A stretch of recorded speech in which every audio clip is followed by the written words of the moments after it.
everybody, I'm Chris and welcome to Melchester Model Railway and this special 1000 subscriber episode. I thought today for a treat, let's head up into the loft for a guided tour of the layout.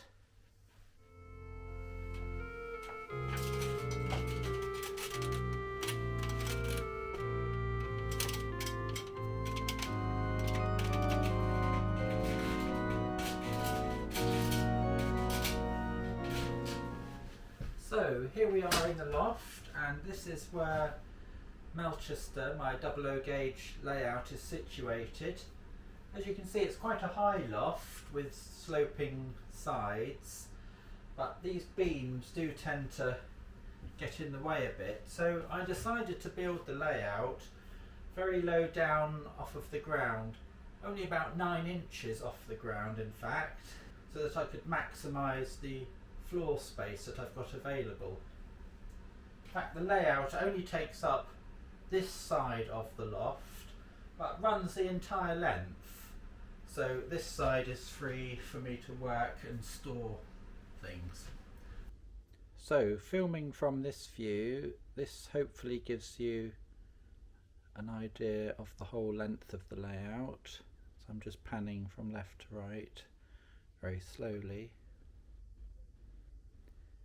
And you can see it takes up the whole length of the loft, but not the whole width. And if I go down low here, you can see sort of relative height from the floor. It's about 9 inches from the floor to the baseboard level. And you'll notice on the layout that there's a well in the middle. I can easily step across the layout into the well, and then if I film from here, starting at this end, you can get a basic idea of the track plan. So it's basically a large oval, a triple track oval. There's a reversing loop there, which I incorporated because I didn't want to fit a turntable, so I can turn trains using that reversing loop. Just moving back the 2 stations coming into view, main Melchester station on the left and the other one on the right still hasn't got a name.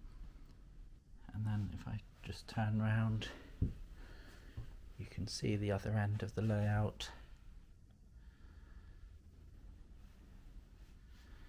Going up to the wall there and then curving round again.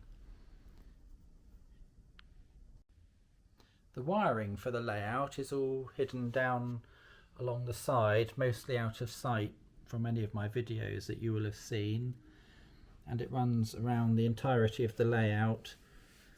You've got the red and black bus wire and the brown and blue accessory bus, which powers all the accessory decoders, which are dotted around at various points.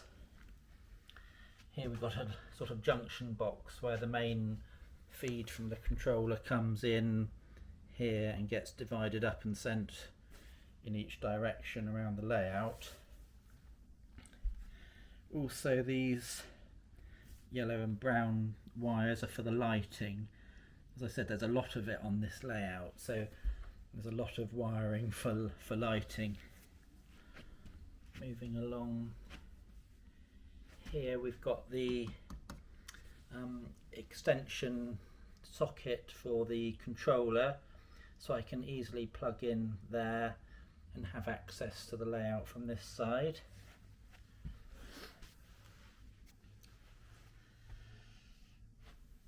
And at various junctures I've got these boards where I can attach the accessory decoders. So these train check ones, they control the points. These smaller ones control the semaphore signals. These are frog juices for the points. So more of those here. few more here, and that's about it for wiring. I had to, because of the low nature of the layout, I decided not to install underboard point motors and instead went for these surface mounted point motors, which are not ideal but the next best thing that I could use really. So this console area here is where I keep my controller. It doesn't take up a lot of space. This is the Gagemaster Prodigy Advanced Space Unit and the handheld controller that goes with it. And I can easily detach it from the base unit and pop across into the well and plug in from the other side, which is useful, gives me access to all areas of the layout. Also next to it I've installed a programming and main switch which converts platform 6, which is here, this little platform, into my programming track, so I can program DCC locomotives and check their CV settings. And here I've got my very old BT's controller which operates all the lighting on the layout. There is quite a lot of additional lighting that I've installed to the platforms and the stations and nearly every building, so they all light up at night, and I'll be showing you that a bit later on in this video. The layout itself is quite open to the room, and you'll notice that there is a back scene that runs all the way along the far side of the layout, but on this side, when I'm filming, I don't want the room to be visible particularly, so I have here a collection of rather ad hoc back scenes that I've made. These are just Pico back scenes that are glued to some mounting board, and I can position those along this side of the layout. So for example, I'll take this one here and this will be positioned here like so.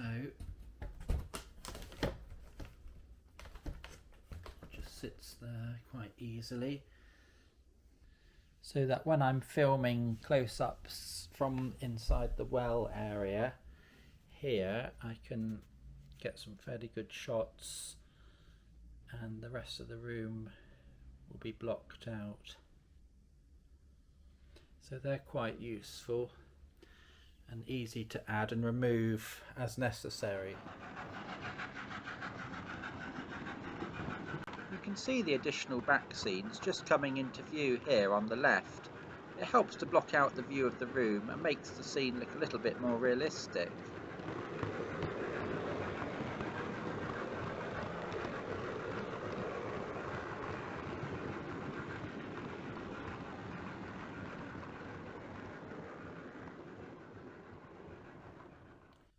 So that was a kind of overview of the layout, and let's begin the tour by looking closely at some of the models that feature on the layout itself.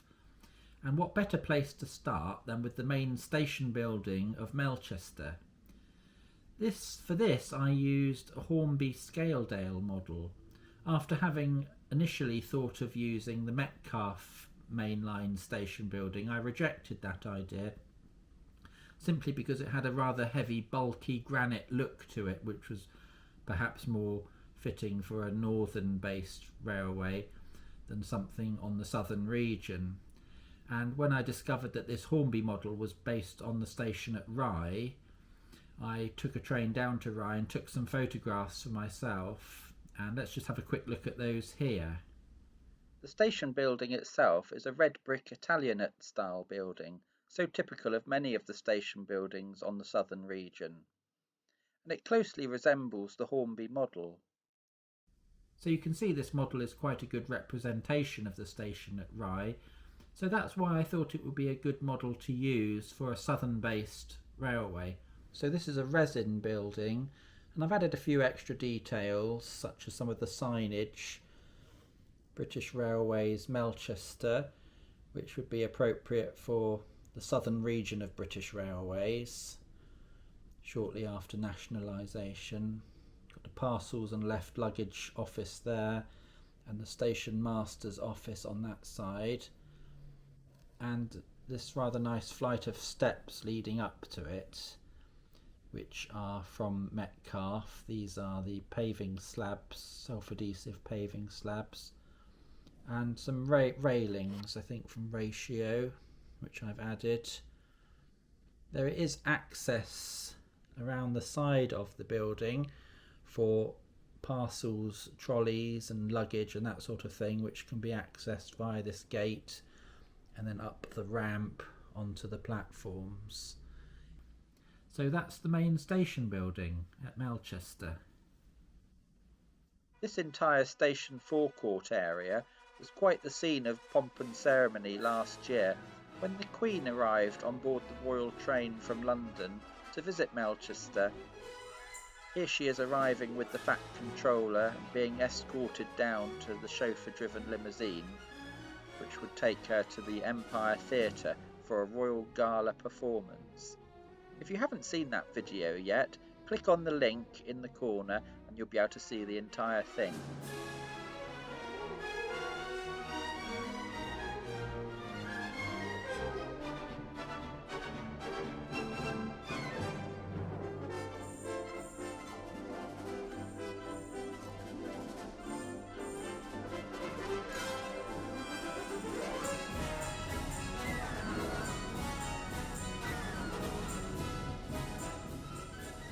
So I really like this building, and it had a nice feel for it, for the kind of terminus that I wanted to create.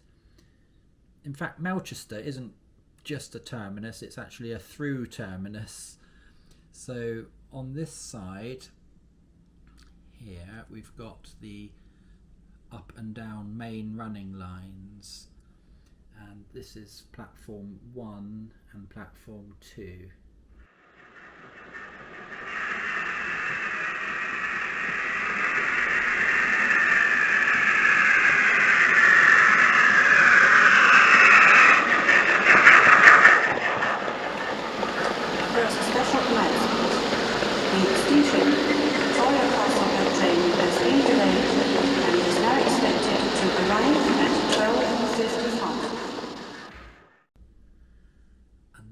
Terminus platforms are here, platform 3 on the right and 4 on the left, with a siding in the middle, which is useful for storing coaching stock or multiple units, or stabling locomotives waiting their next turn of duty.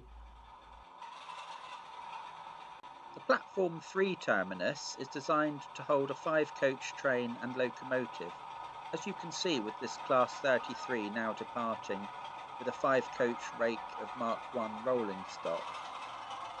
This line, along with the siding, in the middle of the station, both converge with the main line, but the platform 4 line converges with the branch line, although there is an opportunity for trains leaving platform 4 to converge with the main line a little bit further around on the layout. The inspiration for modelling a through terminus came from such stations as Portsmouth and Southsea, where this 1980s view of a Class 33 departing with a set of 5 Mark I coaches bound for Bristol Temple Meads would have been quite typical.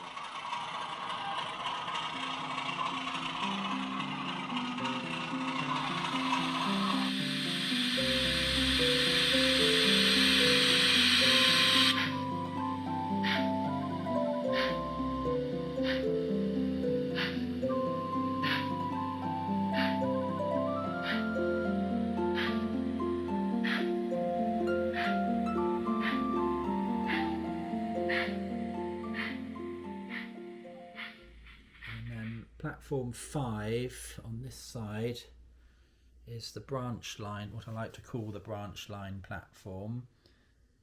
More about the branch line later. And then there's also a late addition to the model, which was platform 6, which is a little terminus bay here, which is good for short push-pull locomotives or a 2-car DMU or something like that.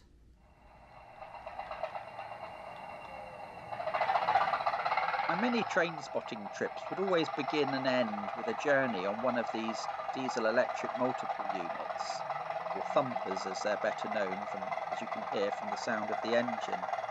And as a result, they're a firm favourite of mine. I just wish that Bachmann would bring out a 3-car version, as they spent most of their lives in that formation.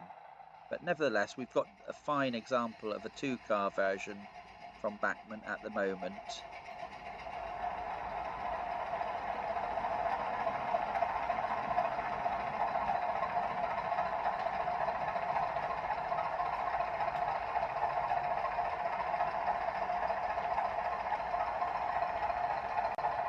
If you want to see and hear more of these diesel-electric multiple units in real life, check out the short version of my Spa Valley Anniversary Gala video, link in the corner now.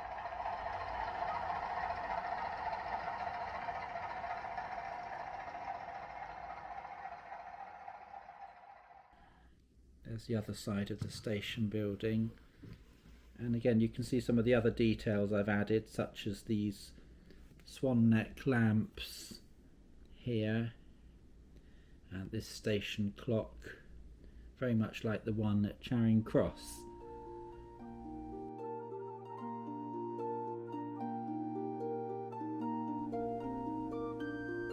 The platforms themselves are made of Metcalfe card kits, and the canopies are plastic wheels kits, as are the waiting rooms, which are incidentally based on the ones at Clapham Junction. So if you've been through Clapham Junction, you'll see waiting rooms looking a bit like that. This is a picture of the prototype at Clapham Junction on platform 2. It's a nice narrow building, and in model form this is great because you don't want very wide waiting rooms on island platforms if you're pushed for space. So these help create the illusion that there's more space than there actually is. The waiting rooms are fitted with lights, and the wiring for the canopy lighting also passes through them up into the canopy, which then leads to these LED light bulbs. The corner of this newspaper vendor's stand provided a sneaky way of getting the wiring up into the canopy. The LEDs help to illuminate details underneath the canopies that you wouldn't often see, and they also help to lend the station that gloomy 1950s atmosphere of a steam railway station. This sign shows the way out over the footbridge. This is a kit from the Ratio range. Many larger stations often have more than one entrance, and here you can see the Platform 1 entrance via a booking office. There's also an entry at the far end of Platform 6, but it's not very well known about by the travelling public, and in fact is often unstaffed.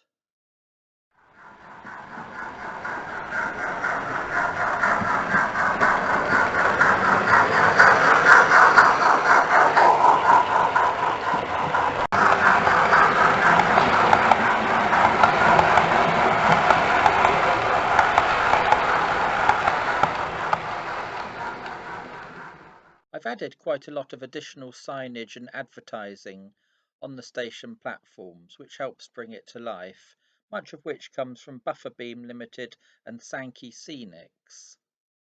Miss Marple here is checking the station timetable to see which platform her 4:50 departure to Brackhampton will leave from. Station announcer. The train standing at platform 2 is the 4:50 for Ealing Broadway, Hanwell, Hayes, West Drayton, Langley, Tuflow, Melchester and Brackhampton. The small bespoke Melchester totem that you can see on the lamp post on the left-hand side is made by Trackside Signs of Havant. In fact, they've made all the Melchester signs that you can see on the layout, such as this larger one on this running-in board. Every large station needs a platform buffet of some description, and here I've added the Bachmann Branchline one. Although it's a traveller's fare buffet from the 1970s and in BR corporate blue, I like this building so much I wanted to add it to the station. Even though it's perhaps a little on the wide side, I think I managed to just about get away with it.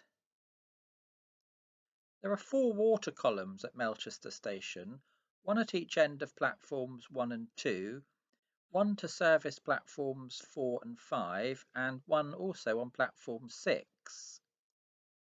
These were commissioned by the Kernow Model Railway Centre and made by Bachmann. They're based on a Southern Railway design. Here's a photograph of the prototype water column at the real-life Melchester, probably better known to most people as Salisbury. Here I am at the real-life Melchester, except it's not Melchester, this is Salisbury, and Salisbury was the name of the town that Thomas Hardy referred to as Melchester in his Wessex novels, particularly Jude the Obscure, Far from the Madding Crowd. So not much resemblance to my representation of Melchester, but it's just interesting to come to the actual location. The station area takes up the entire width of the baseboard at this point, and it's contained using this retaining wall which runs along the back of platform 1. So this I built using a Wills viaduct section kit, and it took a very long time to make, partly because it's quite long and there's a lot of parts to cut out and paint and weather and glue together. So that runs right along the length of the station and beyond out the other side, and then it starts to reduce in height down to just a brick wall at the end. Quite a bit of the walling on the layout is built using these Wills brick sections, plasticard. They're very good. Takes a bit of time, but well worth doing. Sometimes you get these little corners on layouts that you don't know what to do with, and this is such a little corner here, and I decided to plant the goods office here. So if you're delivering parcels by rail from Melchester, you come here and book your parcel in. This is a Hornby Scaledale building, and I've added a little car park, quite a popular spot for train spotters too. I quite like this little advertising hoarding I built using offcuts of rail glued together and weathered, and we've got this advert for Guinness. If he can say as you can, Guinness is good for you. How grand to be a toucan. Just think what two can do. So there we have it.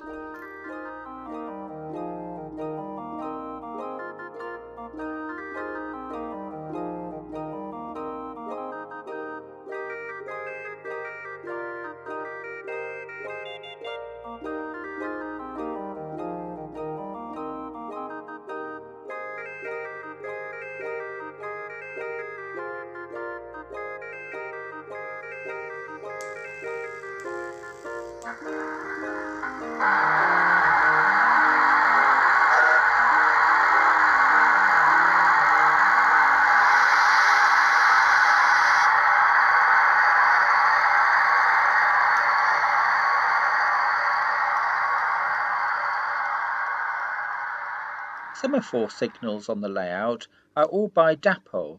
They're electrically operated with built-in worm drive motors which sit beneath the baseboard. They feature working LEDs and coloured lenses. These look particularly effective for nighttime scenes.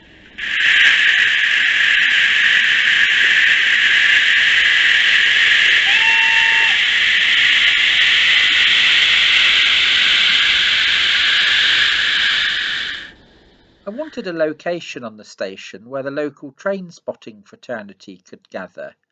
I made this the end of platforms 2 and 3. The platform 3 side features a cutaway section with a ramp going down to the ground, where spotters can safely sit on the edge of the platform. The idea for this came from having spent many school holidays and Saturdays sat in just such a location at the end of Reading Station. This picture shows exactly how I remember it in the mid-1980s. This is the same location 20 years earlier, in the 1960s. You can get an idea of the scene I'm trying to recreate at Melchester. The scene today is a rather less inviting prospect. The occasion of the last Deltic caused quite a hubbub amongst the train spotting fraternity at Melchester. If you haven't seen that video, click the link in the right hand corner or check out the links in the description at the end of this video.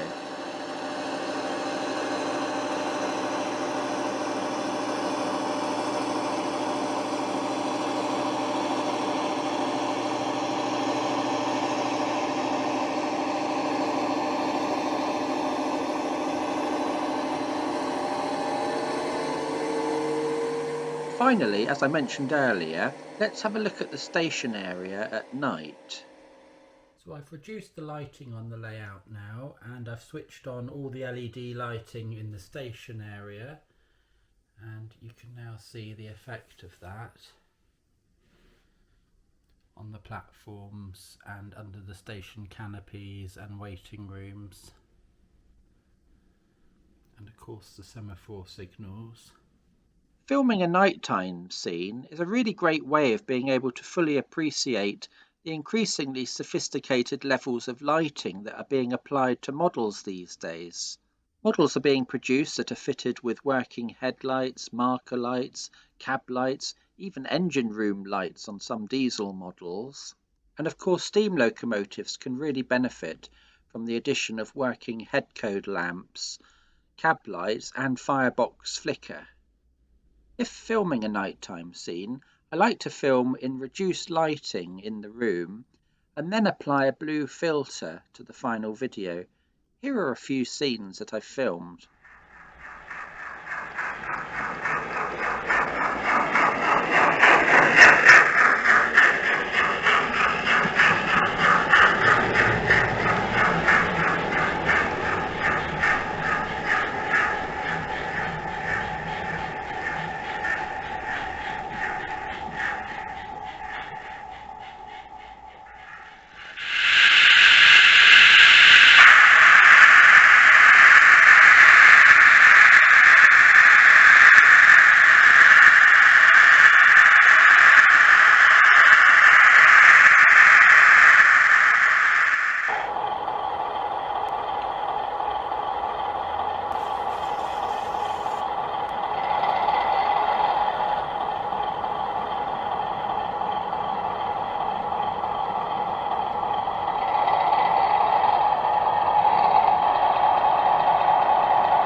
I hope you've enjoyed this look at my model railway up here in the loft at Melchester.